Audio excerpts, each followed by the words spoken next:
aniga shakhsi ahaan markasta waxaan u taaganahay in doorashada dhan walba ku timaadaba inaan tartamo maadaama kursigii madaxweynaha lagu matali lahaa dhanka baarlamaanka aad rabtid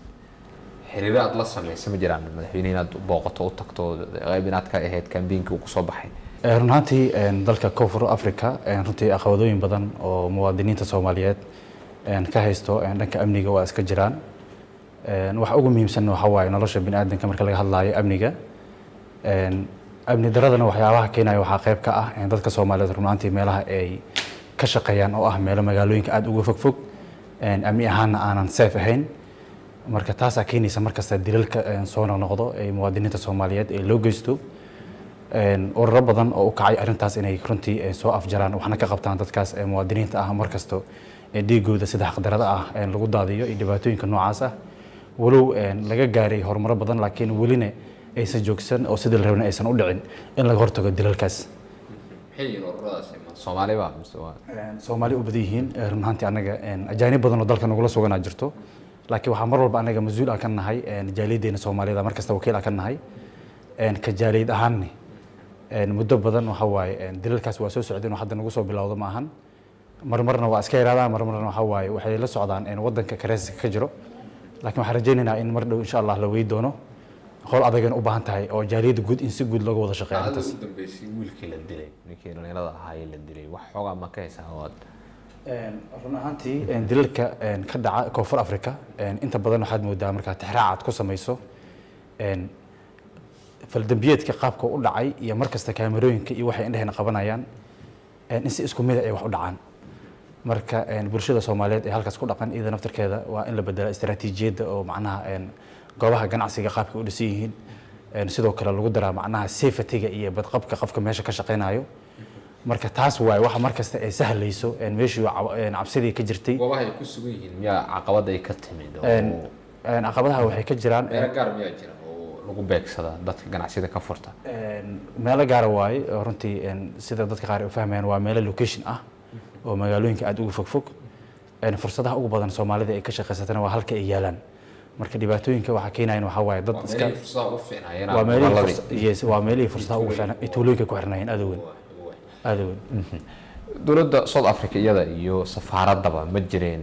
wada hadalla oo loogu baaqsan kara dilalkaasi dhac dhalinyarada ay la kulmaan shaqadoonka run ahaantii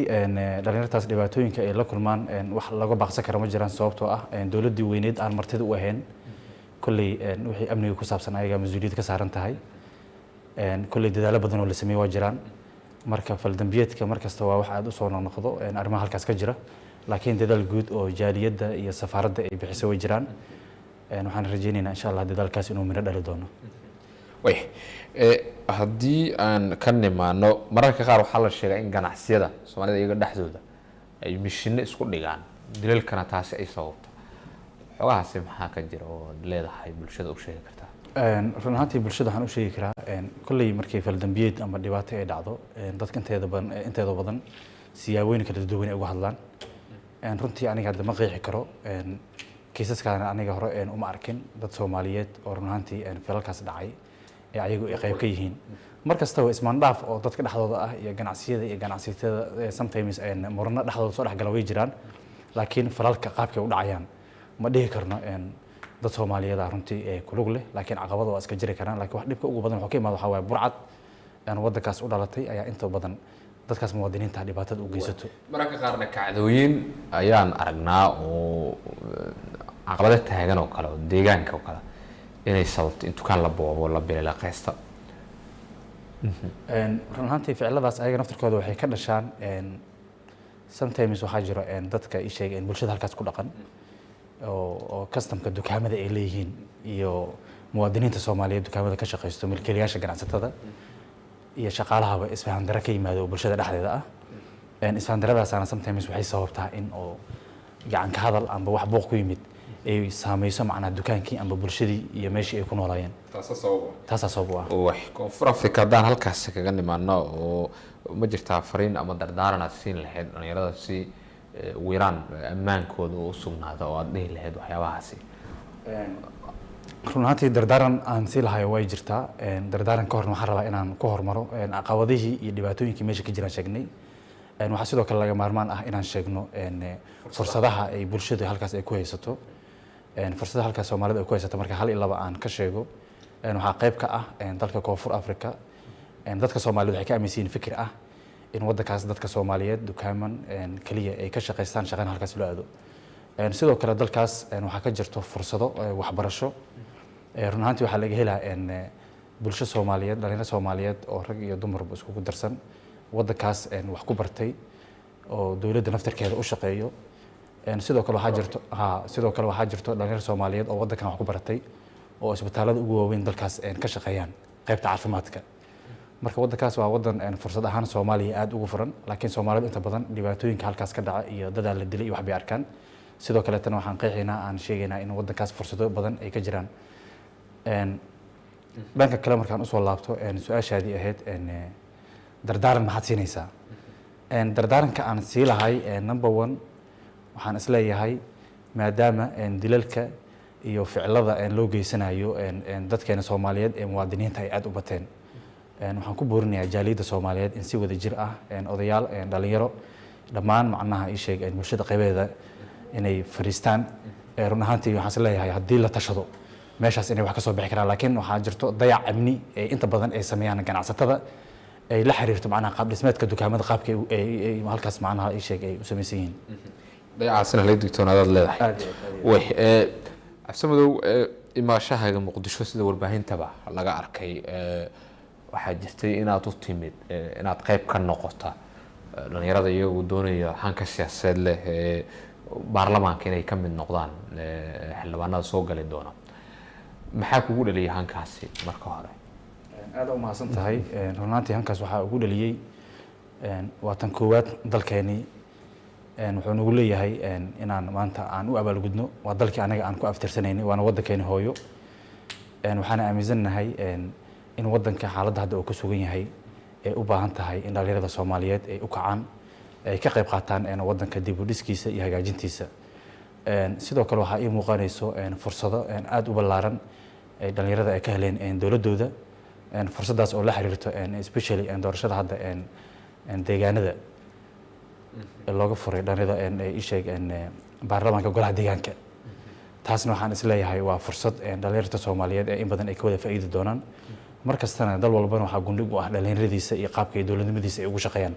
marka dhalinyarta waxaan ku boorinayaa inay doorkooda inay ka qaataan dawlad dhiska iyo horumarka dalka way fursadaha ku muuqda aad ku imaan karta kaga mid noqon karta baarlamaanka Soomaaliya ee soo socda 2026 hadii doorasho dalka ka dhacdo waa maxay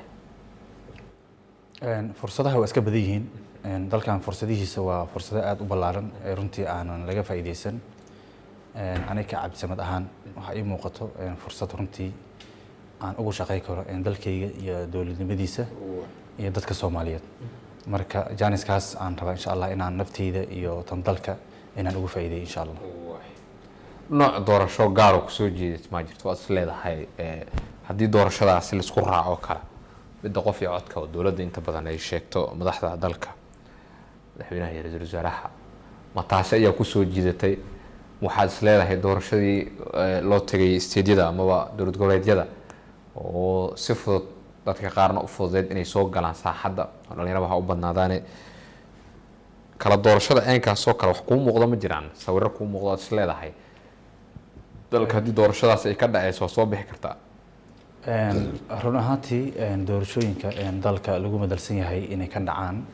especially doorashada qof iyo codka ah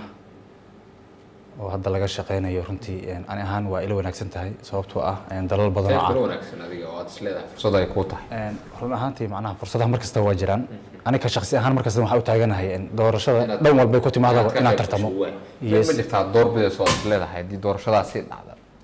run ahaantii doorashada qofka iyo codka ah waxay sahlaysaa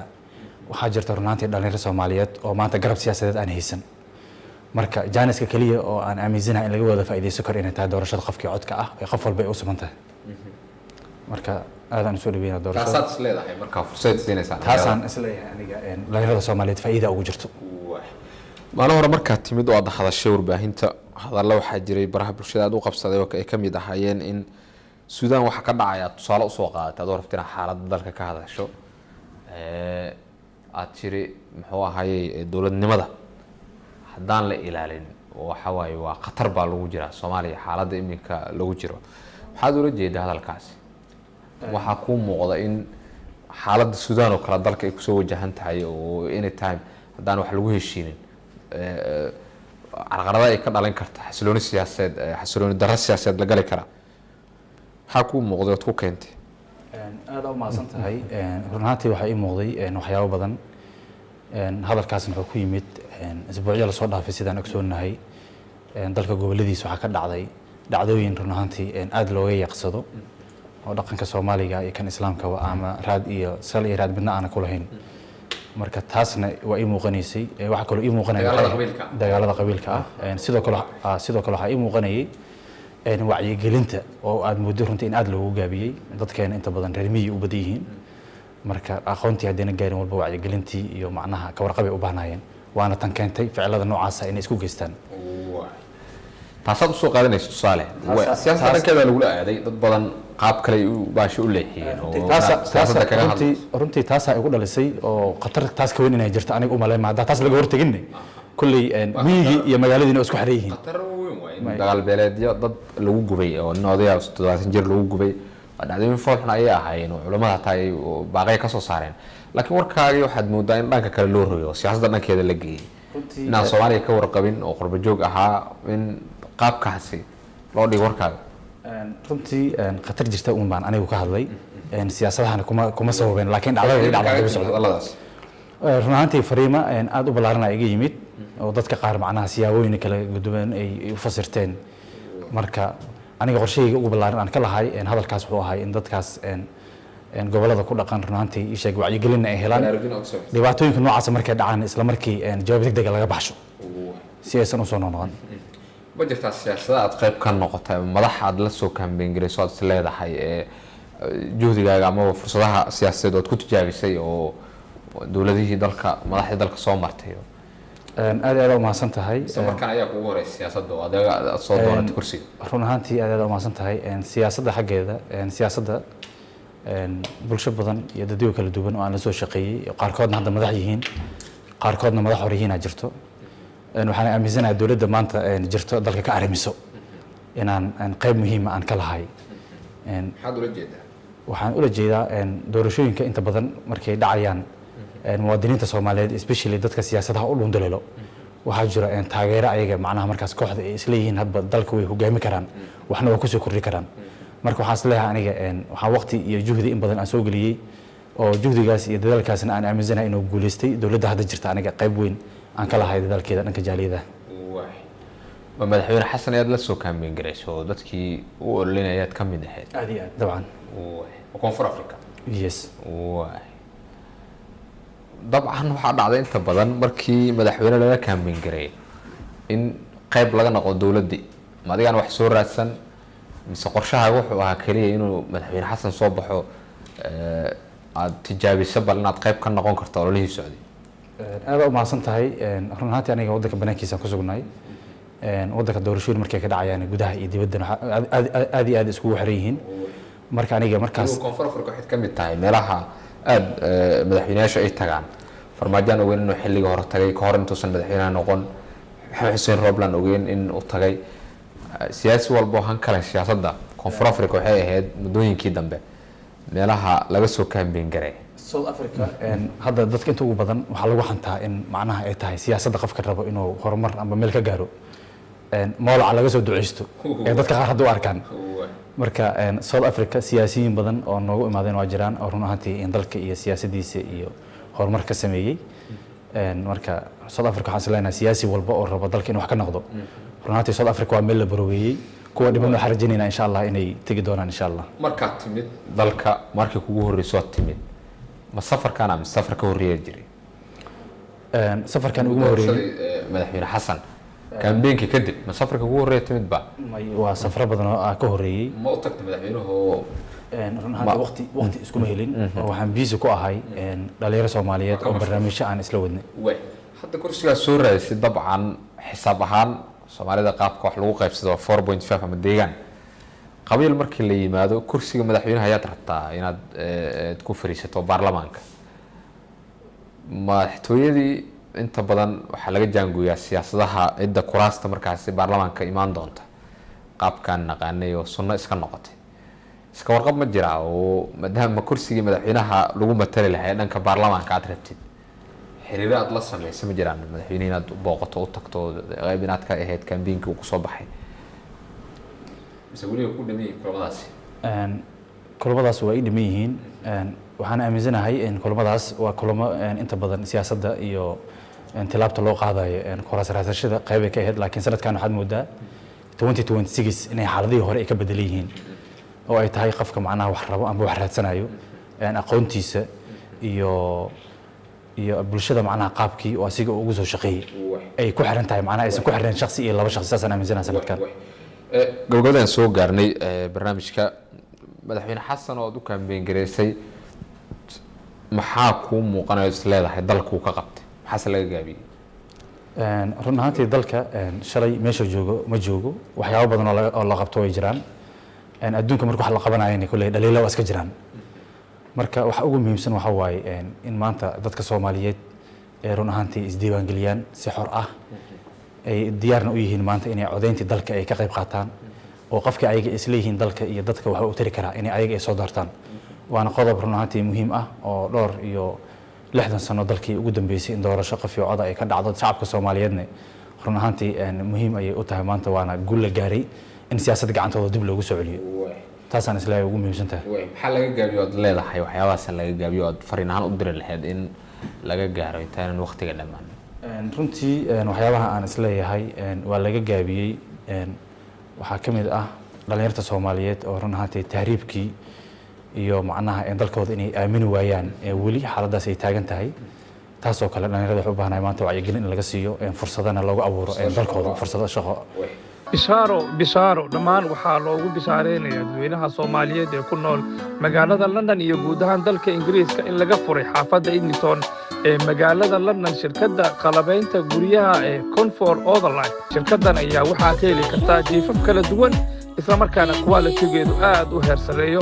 sidoo kale shirkaddan ayaa waxay idin keentay fadhiyo kala duwan oo laga isticmaalo dalka Turkiga iyo waliba miisaska qadada shirkaddan ayaa waxay idin ballan qaadaysaa in idinkugu keeni doonto si lacag la'aan ah idinkugu xidhi doonto guud ahaan meel kastoo aad ka joogto dalka Ingiriiska shirkaddan ayaa dhintay qiimaha alaabta ilaa 40%. shirkaddan ay waxaa laga furay xaafadda Edmonton kasoo horjeedka stationka Edmonton Green Station haddaba wixii faahfaahin intaa dheeraada fadlan kala xiriir Comfort Otherline telefoonada shaashada kaga muuqda Comfort Otherline